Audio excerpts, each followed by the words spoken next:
I always thought that when the moment finally came, the moment two little pink lines appeared on that test, I would burst into tears. I imagined myself crumpling to the bathroom floor, hand over my mouth, whispering "oh my God" over and over again like the women in those emotional online videos. But that's not what happened. Instead, I just stood there.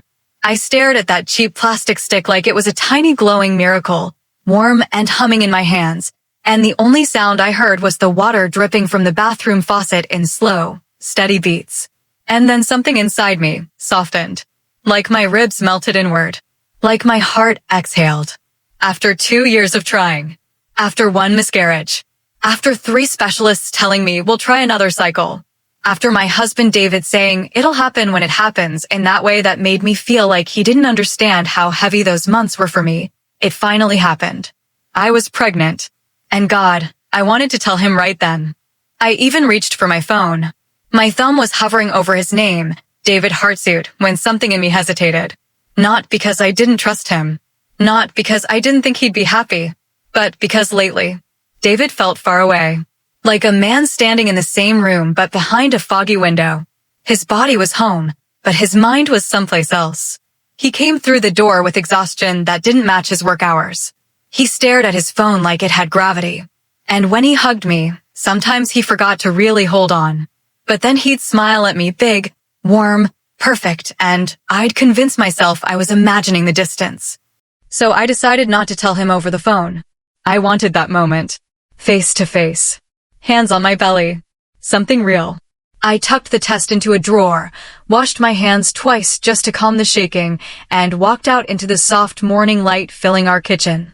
David had left early, like he had been doing lately. A little too early. Earlier than his schedule normally required.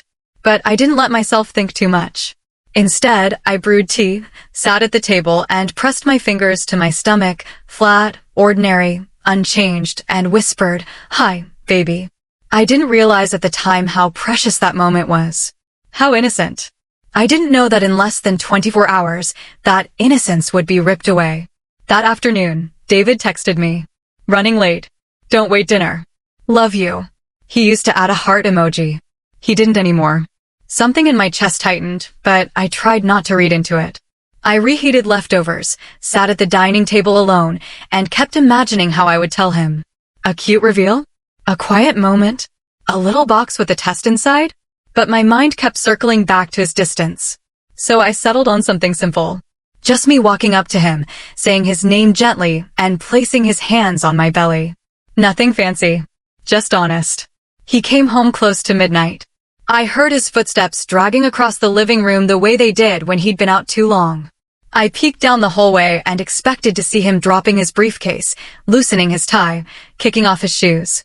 But he didn't. He went straight into the guest bathroom, not the bedroom one like he always used to, and shut the door. Locked it. Something in my stomach dipped. He never locked that door. 10 minutes passed. Then 15. Then 20. I knocked softly. "David? You okay?" Silence. Another minute. Then the sink turned on. He finally stepped out, eyes red, face wet like he'd splashed himself. He forced a smile that looked like it had been carved onto him. "Hey," he whispered. "Sorry. Long day." I touched his arm. "Do you want to talk about it?" He stepped back. Just slightly, but enough for me to feel it in my bones. "Not tonight," he murmured. And then he brushed past me, walked into the bedroom, and collapsed onto the bed fully dressed. I stood in the doorway staring at him, not angry, not suspicious, just hollow. Like something was slipping. Like something I didn't have the name for yet was beginning to crack open. I didn't tell him about the baby that night. It didn't feel like the right moment. I wanted joy, not worry, not distance. I didn't know that the truth that would shatter me, was already moving toward me, steady and cold like a slow-rolling storm. The next morning, I woke up alone. David had left early. Again. But this time, he left his laptop behind, something he never did. He guarded that thing. Slept with it next to his side of the bed. Took it into the bathroom when he showered like it was full of national secrets. And maybe, in a way, it was. I wasn't the type to snoop. I had never even tried to guess his passwords. But that morning, while making coffee, I heard a soft chime from the bedroom, the sound of an email notification. I ignored it. Then another chime. Then another. Something in me twisted. I walked toward the laptop slowly, like my body already knew the truth and was begging me not to open it. But my hands moved anyway. I tapped the spacebar. The screen lit up. And I froze. It didn't ask for a password. David had forgotten to lock it. The email window was still open. And right there on the screen was a subject line that knocked the breath out of my lungs. Baby name finalization, paperwork attached. Baby name, finalization, paperwork. My heart dropped so violently I felt dizzy. I clicked the email even though my hands were shaking so hard I could barely control them. Inside was a message from a woman. A woman named Elena. The email read, I filled out the birth record. I listed you as the father. I put the name we agreed on. Let me know if you want changes before I submit. And then, a photo attachment. A newborn baby wrapped in a blue hospital blanket. Tiny. Pink. Fresh. A baby that wasn't mine. A baby with my husband's last name. A baby who already had a name the two of them had chosen together. The room spun. My knees buckled. My hand flew to my stomach, my baby, as the world I thought I lived in crumbled beneath me in one vicious, merciless second. I was pregnant with my husband's child. And somewhere out there, another woman already was too. And she had beaten me to him. And to the truth. And to everything. I don't remember standing up. I don't remember sitting down. The only thing I remember is the sound of my heartbeat, loud and uneven, like my chest was a drum someone was punching from the inside. My husband had a baby. A newborn baby. A baby with a name. A baby he helped name. A baby he signed paperwork for. And he hadn't told me.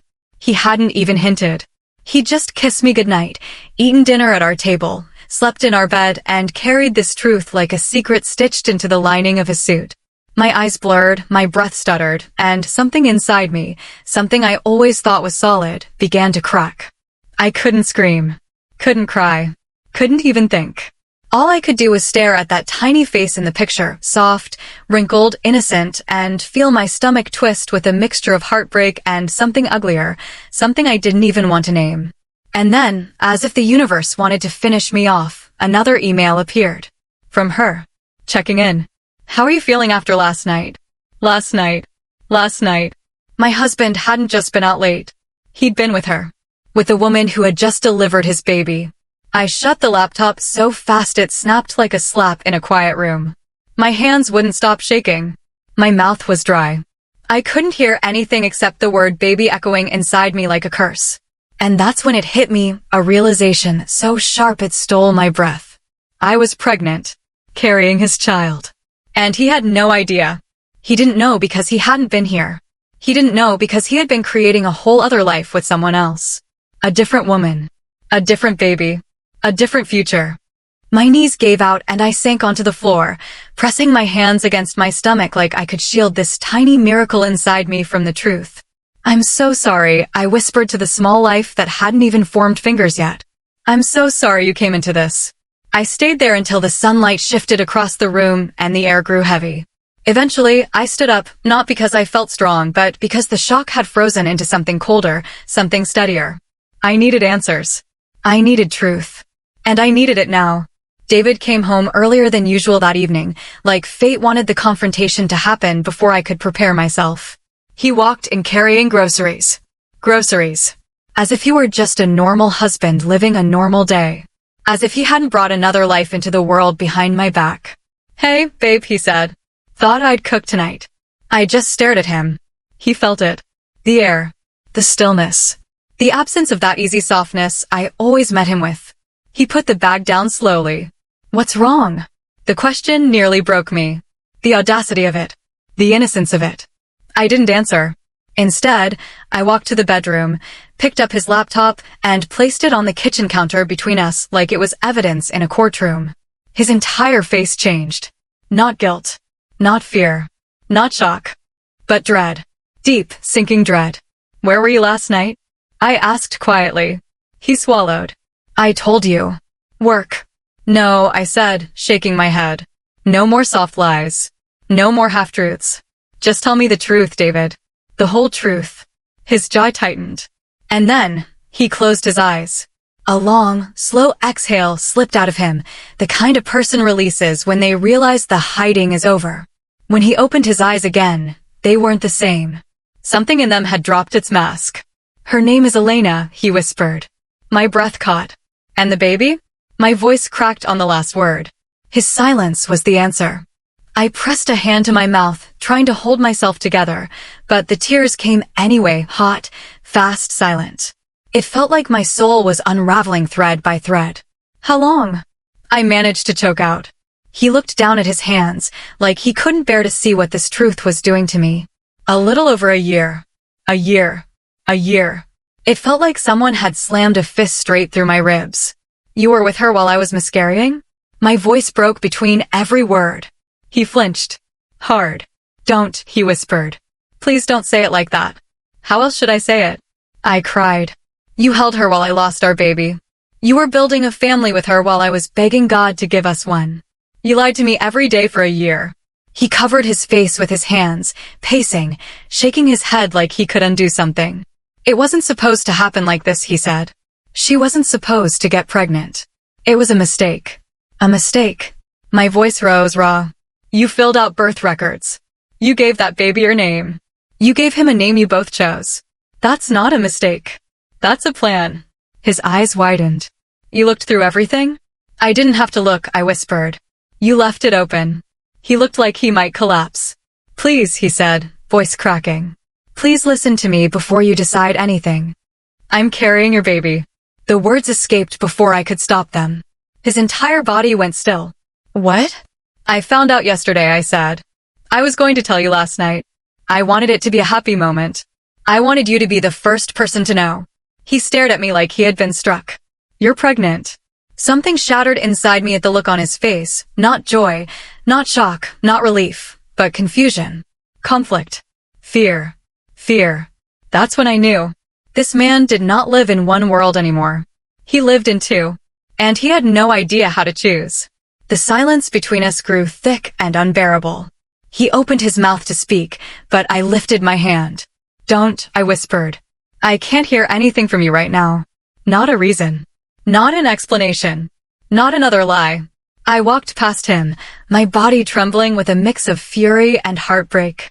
I had loved him with every piece of me, and he had been living a double life.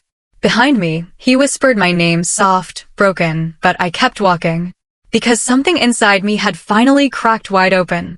And once you see the truth, you can't unsee it. I didn't sleep that night, not even for a minute. I lay there in the dark, listening to the steady hum of the ceiling fan above me and the uneven breathing of the man who had broken me. Every time I closed my eyes, I saw that baby's face, tiny innocent, wrapped in a striped hospital blanket. And I saw the name they chose together. The name he never waited to choose with me. My throat felt raw, like I'd been screaming even though I hadn't made a sound. The baby inside me felt too small, too fragile to carry all this weight, and all I could do was press my hand against my stomach and whisper that I would protect us both, even if I had no idea how. At around 4 in the morning, a cold calm washed over me. I needed to see her. Not to fight. Not to scream. Not to claw or compete. I needed clarity. I needed the truth from the one person who had nothing left to hide. So I got out of bed, took a deep breath, and opened David's laptop one more time. The address was right there, in an email she'd sent him titled Baby's Checkup. A simple, small detail. Domestic. Routine. Like my husband had been living a quiet second life inside someone else's home. I stared at the address for a long time. Then I grabbed my keys. The sun was barely rising when I pulled up in front of her building, an old brick apartment with potted plants outside and a bicycle leaning against the railing. Too ordinary for the kind of devastation brewing inside me. I sat there in my car, gripping the steering wheel until my knuckles ached. I could see her window, soft yellow lights spilling through a sheer curtain. She was awake. Maybe feeding the baby. Maybe humming to him. Maybe doing all the things I dreamed of doing. My heart clenched so hard it felt like a fist inside my chest. Finally, I stepped out and made my way up the stairs. My hand hovered over the door for a moment. If she opened it, everything would change. Nothing could go back to the way it was. I knocked. There was a pause, light footsteps, and then the door opened. She was younger than I expected. Not a girl, not quite. Maybe late 20s, early 30s. Messy hair tied in a loose bun, oversized sweatshirt, dark circles under her eyes, the tender exhaustion of a new mother. For a moment, she didn't seem to recognize me. And then her face changed. Not surprise. Not guilt. But something like regret. "You're David's wife." It wasn't a question. "Yes." My voice was barely a whisper. She let out a long breath and stepped aside. "You should come in." I walked through the door feeling like I was stepping into someone else's life, the one I thought I would have. The one that was supposed to be mine. Soft baby blankets were draped over the couch. A tiny blue hat rested on the coffee table. A bottle warmer blinked quietly in the corner. Everything smelled like baby powder and warm milk, gentle, sweet, intimate. And on a small bassinet beside the sofa, there he was. Sleeping. Pink cheeks. Tiny fists curled near his face. Breathing softly, safely, peacefully. My throat tightened. "He looks." I couldn't finish the sentence. "Like him?" she asked quietly. I nodded, staring at the child who shared the same blood as the one growing inside me. She motioned for me to sit, but I couldn't. If I sat, I might break apart. So I stood there, feeling too tall and too small at the same time. "How long have you known about me?" I asked. She swallowed. "Since the beginning." Her honesty hit harder than a lie ever could have. "Why?" I whispered. "Why did you stay with him?" She wrapped her arms around herself, suddenly looking much less sure than I expected. "I didn't plan to," she said softly. "We met at a conference. It was supposed to be one night. He told me he was married, yes, but he also told me you two were separating." My stomach turned. "That's a lie." She nodded slowly. "I know. I found out later. By then, I was already pregnant." She said it with a kind of sad resignation, not pride, not triumph. "Did he want the baby?" My voice trembled on the word. She hesitated, then nodded. "He said it felt like a chance to start fresh. He said he'd wanted to be a father for so long." Something shattered inside me cleanly, quietly, like thin ice under slow pressure. "He told me the same thing," I whispered. "He said he couldn't wait to be a father." She looked up sharply. "You're pregnant." It wasn't a question. I just nodded.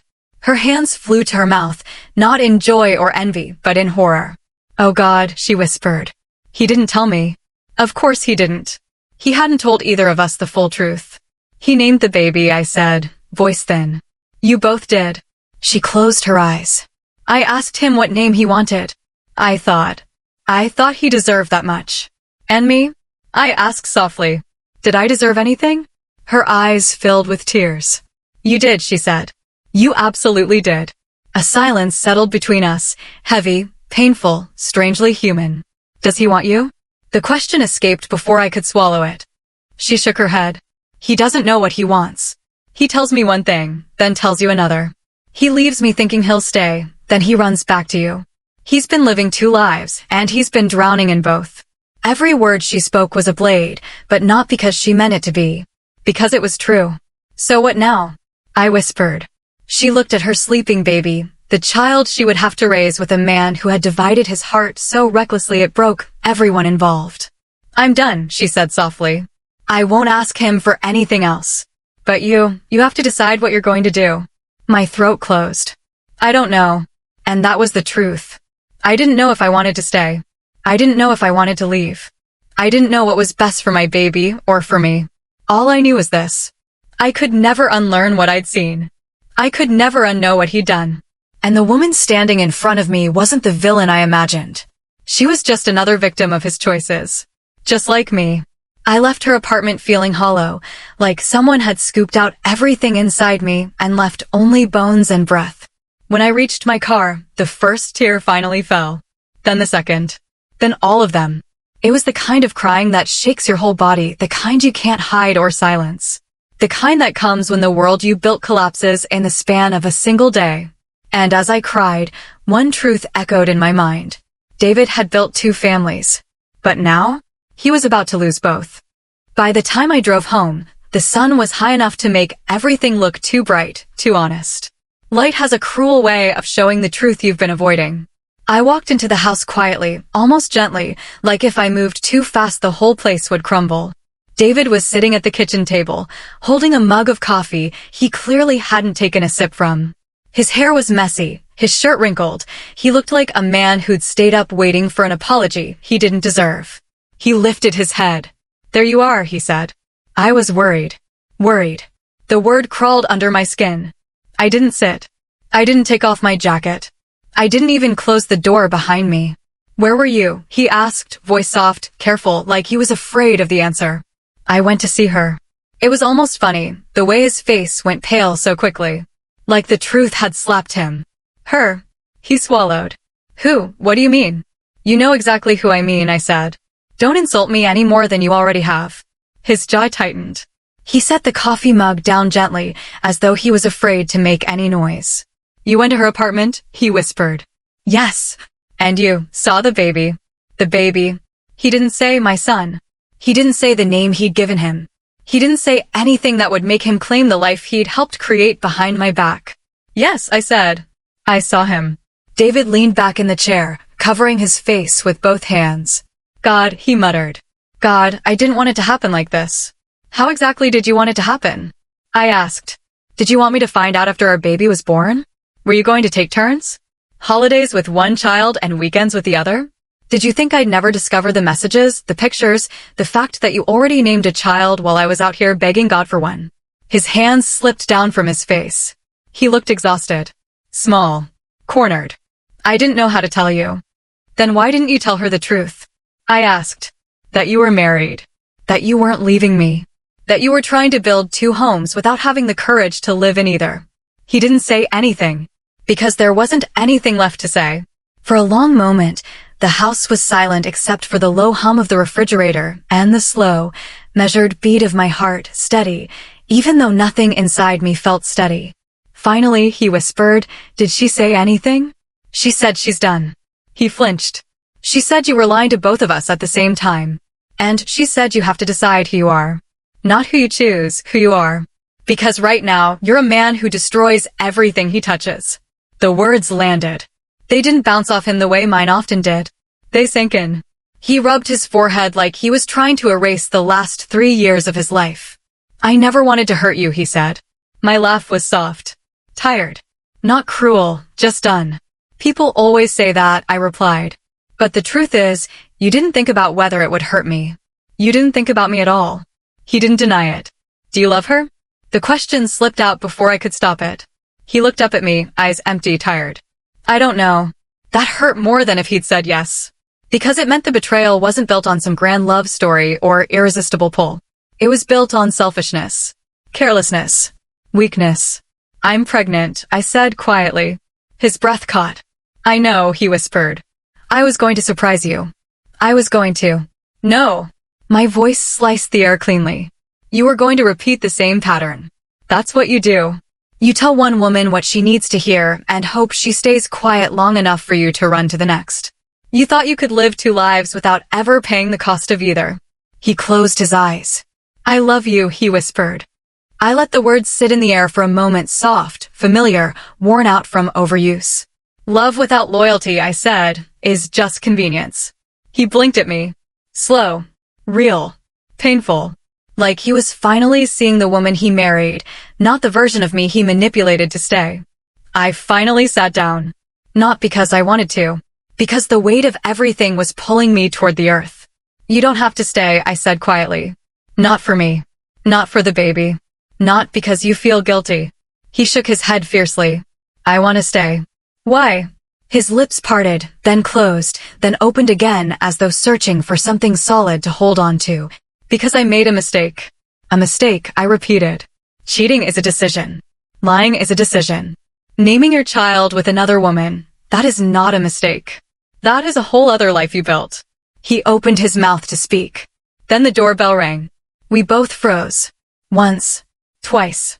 Then a third, long press. David moved first. "I'll get it," he said. He walked toward the door slowly, like he already knew nothing good waited on the other side. He opened it. And there she stood. The woman. The mother of his other child. Her hair still in that loose bun.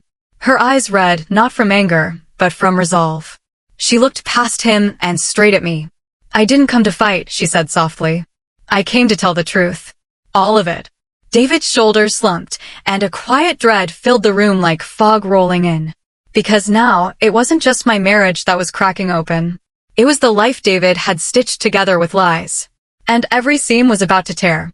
She stepped inside without waiting for permission. Not out of arrogance, but out of necessity, like a woman who had run out of time to be polite. David stood frozen in the doorway, torn between blocking her path and backing away from the truth. She walked right past him. I didn't rise from the chair. I couldn't. My hands stayed folded on the table, trembling only on the inside. She took a deep breath, looked at me, then at him, then back at me.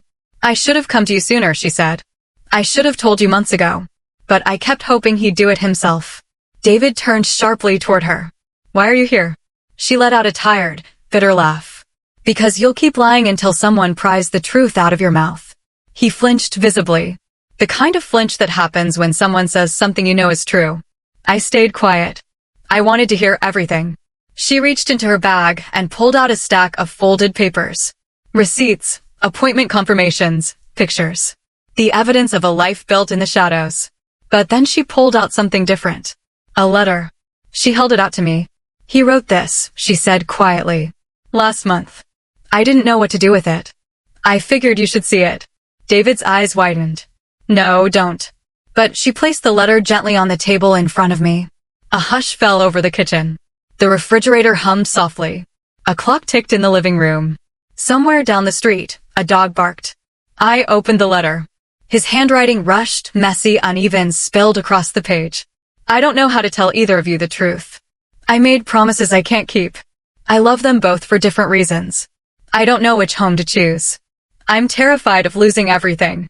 Every sentence was a confession of cowardice dressed as confusion. But one line burned itself into my mind. I didn't expect her to get pregnant. Now I'm trapped. Her. Me. My fingers tightened around the paper until it crinkled.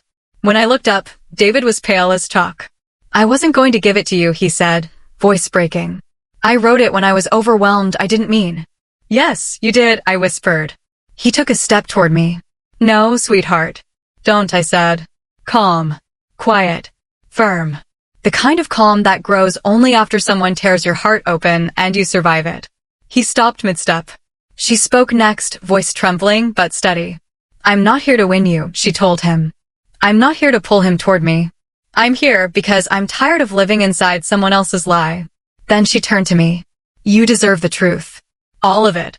David ran a hand through his hair, pacing a few steps before collapsing into the chair across from me. I didn't want two families, he said. I didn't plan it. It just happened. No one spoke. Even the air seemed to hold its breath. The doorbell rang. We all turned. David looked almost relieved, like any distraction was welcome. But when he opened the door, relief drained from his face. Standing outside was his mother. And behind her, his sister. His mother's brows knit together in confusion, scanning the room, lingering on the woman sitting at my kitchen table. What's going on? She asked. I swallowed. The other woman stood up slowly. David's mother stared between the three of us, her eyes sharpening with every second. David, she said firmly. Explain. He opened his mouth. Closed it. Opened it again. Nothing came out. So I stood. I'll explain, I said. David's mother stepped inside. His sister followed, her arms crossed, her expression already halfway to judgment. I looked at all of them, at the fractured circle of people caught in the fallout of one man's choices. He has a baby, I said quietly. David's mother blinked. With her. I nodded. And I continued, placing my hand on my stomach, am pregnant too. Silence. His sister gasped softly. His mother sank into a chair as though her legs had suddenly given out. David stood in the middle of the room like he was trapped under a spotlight. How could you do this? His mother whispered. To her? To them? To all of us. David dragged his hand over his face. I made mistakes. No, his mother snapped.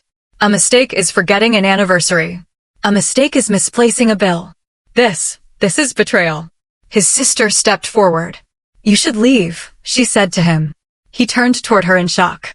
What? You heard me, she said. Let them talk. You being here is making it worse. For once, for the first time since everything exploded, I felt the balance shift. And David realized it too.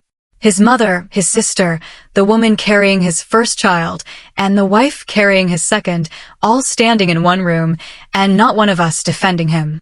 He stepped back, then back again. "I didn't mean for it to go this far," he muttered. His mother's eyes filled with tears, not soft, not fragile, but furious. "You are not the victim here," she said. David swallowed hard.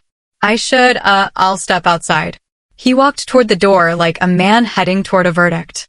The moment it closed behind him, the room exhaled. His sister turned to me first. "I'm so sorry," she whispered. "You didn't deserve this." Then she turned to the other woman. "And neither did you." The woman nodded, tears slipping quietly down her cheeks. David's mother wiped her face, trying to regain her composure. "Tell us everything," she said gently. "We're here now." For the first time since the nightmare began, I felt something I hadn't felt in days. Not hope. Not relief. Support. A circle of women, all wounded in different ways, but all refusing to let one man's choices silence any of us. I took a deep breath. And I told them everything. The house stayed quiet long after David stepped outside. Not an empty quiet, a listening quiet. The kind that fills a room when something important is finally being spoken aloud. His mother sat at the table with her hands folded neatly, the way she always did when she needed strength. His sister leaned against the counter, her jaw tight. The other woman sat across from me, wiping the last of her tears. And I sat between all of them, feeling the weight of every pair of eyes and the unexpected safety of it. I didn't realize until that moment how long I had been holding everything alone. His mother spoke first. "What do you want to do?" she asked softly. The question struck me like lightning, not because of the words, but because no one had asked me that before. Not even myself. For months I had been reacting. Enduring. Surviving the blow after blow David delivered with silence, secrets, and half-truths. But what did I want? The room blurred at the edges for a second, and then her hand reached across the table, steadying me. "You're not alone," she whispered. I nodded, swallowing hard. The other woman cleared her throat. "I don't want him back," she said quietly. "I want him to show up for his child. But I don't want to be with him." Her voice was steady, not angry, not bitter, just done. Hearing her say it loosened something in me, like a knot that had been tightening steadily for months finally giving way. "I don't know what I want yet," I admitted. "But I know I can't go back to pretending." His sister nodded slowly. "That's fair," she said. "And smart." David's mother looked toward the window where David sat on the porch steps, his elbows on his knees, his face buried in his hands. "I raised a good boy," she murmured sadly. "I don't know what happened to the man he became." None of us answered. Some questions don't have answers that help. The room stayed still for a moment, four women connected by pain, truth, and an unexpected shared future. Then I stood. "I'm going to talk to him." His mother grabbed my hand gently. "You don't owe him calm," she said. "Or kindness. Or patience." "I know," I whispered. "But I owe myself closure." She nodded, releasing me. I stepped outside. The air was cool, evening settling in. The porch light flickered on automatically, casting soft shadows across David's face. He didn't look up until I sat down beside him, not close, but not far either. Just enough to remind both of us that there were once vows, promises, dreams. He lifted his head. His eyes were red, not from tears, probably, but from the weight of everything crashing down around him. "I'm sorry," he said. The words hung between us, barely strong enough to stand on their own. "For what?" I asked quietly. "For doing it? Or for being caught?" He winced. "I never wanted to hurt you." "You did," I replied. I was confused. "You were selfish," I corrected, my voice still calm, still steady. "There's a difference." He nodded slowly, the truth finally sinking past his defenses. "I don't know who I am anymore," he said. "That's not my job to fix," I whispered. He inhaled sharply, like the sentence pierced him. "I want to be a father," he said. "To both children." "You'll have that chance," I said. "But being a father doesn't automatically make you a husband." His head dropped again. "And us?" he asked, barely audible.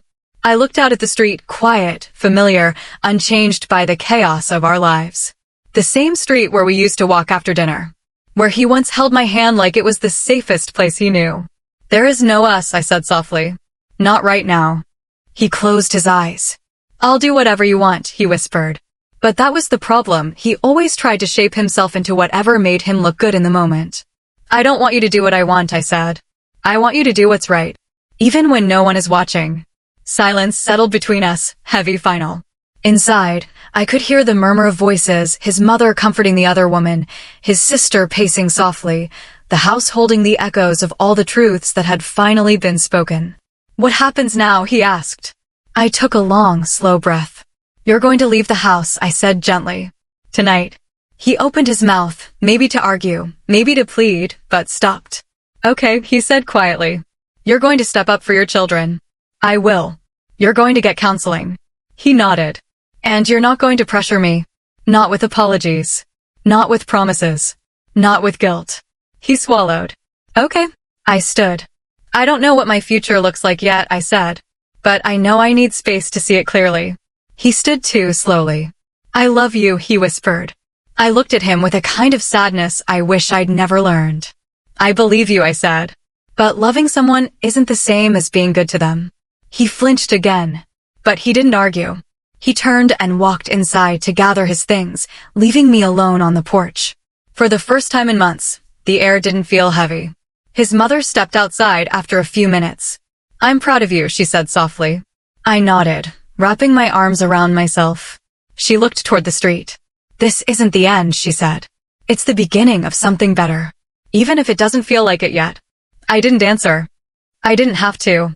Because for the first time since my world fell apart, I felt something shift inside me. Not hope. Not peace. But clarity. A steady, quiet knowing.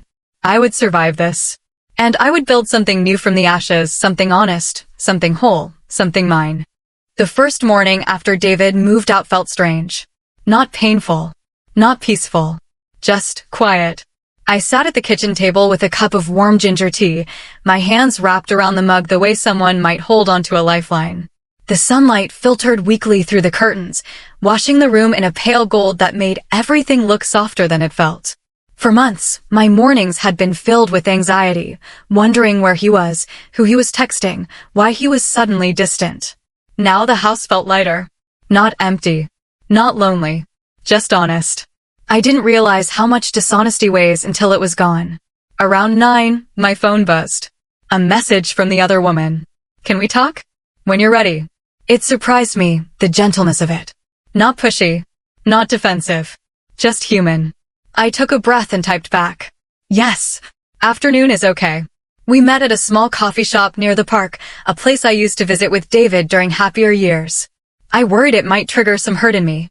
But when I walked in and saw her sitting in the corner, nerves written all over her face, something softened inside me. She stood as I approached. Thank you for meeting me, she said quietly. I nodded. We sat. For a moment she didn't speak, her fingers trembling slightly as she held her drink. She wasn't the villain of my story, that was clear. Just another woman who'd been promised something by a man who couldn't keep his promises even to himself. I wanted to apologize, she began. I didn't know he was still with you. I swear I didn't. I believe you, I said softly. Her eyes filled with relief and then with guilt. And when I found out, she whispered, I didn't know how to tell you, without hurting you more. I looked down at my hands. Finding out from his mouth hurt, I admitted. But I would have been devastated either way. She nodded, her voice cracking. I didn't want this life, she said. Not this kind of beginning for my child. And that's when the wall between us began to crumble. We talked for over an hour, not about him much, strangely, but about what came next. How to navigate 2 children born from the same man, months apart, into a future that needed structure, fairness, and emotional safety. It felt surreal, sitting across from her, discussing shared motherhood connected by betrayal. And yet, it also felt necessary. Before we parted, she hesitated. If you ever need anything, she said, as another mother. I'm here. I nodded. Same, I whispered. It wasn't friendship. Not forgiveness. Just understanding. A rare kind of peace. When I returned home, my sister was waiting on the couch, her legs tucked under her, a blanket around her shoulders. She looked at me carefully. How are you feeling? I lowered myself beside her. I'm breathing. That's enough, she said. Her hand found mine, squeezing gently. You don't have to be strong every moment, she added. Sometimes strength is just admitting you're tired. I leaned my head on her shoulder, letting myself be held. That night, I slept for 6 uninterrupted hours, the longest in months. The following weeks became a quiet rhythm of healing. I went to my prenatal appointments alone, then eventually with my sister, who insisted on being there. David showed up to 2 of them, sitting at the far end of the room, unsure where his presence was welcome. I didn't speak much to him. Not out of anger, but because words felt too heavy to waste on someone who hadn't earned them back. His mother visited often, bringing soups and casseroles, fussing over me the way mothers do when guilt mixes with love. One afternoon, she took my hands unexpectedly. Whatever happens, she said, you will always have me. I nodded, trying not to cry. Because despite everything, she had been a lighthouse, steady, warm, unconditionally on the side of truth. As the months passed, my belly grew, and so did a quiet confidence inside me. I painted the nursery in soft sage green, folded tiny clothes into drawers that once held my fears. I found myself humming when I made tea, tidying the house, or watering the plants. The baby kicked often, especially in the evenings, and each time, it felt like a reminder. You're not broken. You're becoming. One evening around dusk, I found myself sitting on the porch with a blanket draped over my shoulders. The air smelled like jasmine from the neighbor's garden, and the street hummed softly with the distant sound of kids riding their bikes home. David pulled up quietly and stepped out of the car. He stood at the bottom of the steps, hands in his pockets, not assuming he could come closer. Can I talk to you? He asked gently. I nodded, motioning for him to sit, but I didn't invite him onto the porch swing. Some spaces had to be earned back. He sat on the steps. I've been going to counseling, he said. I nodded. And I'm trying to understand why I made the choices I made. Silence. Then he added, voice trembling. You didn't deserve any of this. I looked at him, really looked. His eyes held remorse. Not the kind meant to manipulate. Not the kind that hoped for instant forgiveness. Just the kind a man holds when he finally sees the truth of himself. But remorse and trust are not the same. I hope you keep growing, I said quietly. He exhaled softly. And us. I didn't hesitate. There is no us right now, I answered. And maybe there won't be again. He nodded slowly. Not arguing. Not pleading. Just accepting. And for the first time, I believed he understood. When he left, I stayed outside, rubbing my belly as the evening settled into night. I didn't know what would come next, not fully. But I knew this. I was no longer living in the shadow of his choices. I was standing in the light of my own. The last weeks of my pregnancy moved slower than time itself. My ankles swelled. My back ached.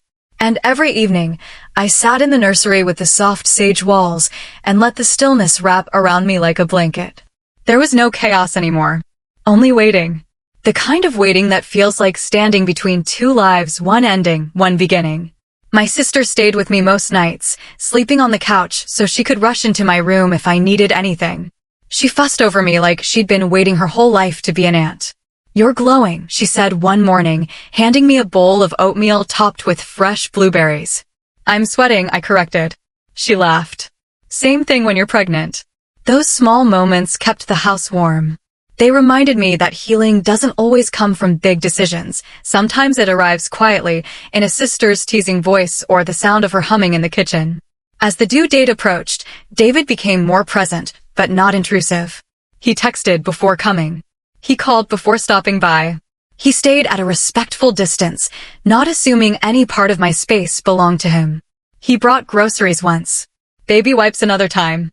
Then a small, simple mobile with wooden stars and moons that he placed carefully beside the crib. He never tried to touch me. Never pushed for answers. Just helped. One evening, he knocked softly and asked if he could sit in the nursery with me. I hesitated, then nodded. The room was dim, lit only by a warm lamp in the corner. He sat on the floor beside the crib, his elbows on his knees, staring at the tiny clothes folded neatly. I want to do better, he said. His voice was quiet. Not dramatic. Not pleading. Not for you. Not to win anything back. He swallowed. For them. For the children. I nodded, not trusting myself to speak. Some wounds heal best in silence. The night my labor started, the world was still. A little after 2 a.m., I felt a tightening in my stomach that pulled me out of sleep. The kind that wasn't subtle. My sister jolted up instantly. "Is it time?" I nodded, breath catching. She didn't panic. She didn't rush. She simply held my hand as we walked slowly to the car. At the hospital, everything moved gently, nurses guiding me, doctors checking, monitors beeping with quiet assurance. My sister stayed beside me the whole time, her hands warm, her voice steady. "Just breathe," she whispered. "You're stronger than you think." Hours passed. Pain rolled through me in waves. And somewhere in the middle of it, I closed my eyes and wondered. Not about David, not about betrayal, not about what had been lost. I wondered about the tiny life waiting to meet me. When the baby finally arrived, a boy, warm and wailing, everything inside me broke open in the most beautiful way. The doctor placed him on my chest, his little body trembling with the shock of new air. And I cried. Not from pain. Not from grief. From love. Pure, overwhelming, first breath love. My sister sobbed beside me, covering her mouth with her hands. "He's perfect," she whispered. And he was. Small. Soft. With a tiny wrinkle above his nose that made him look a little wise. David arrived a few hours later.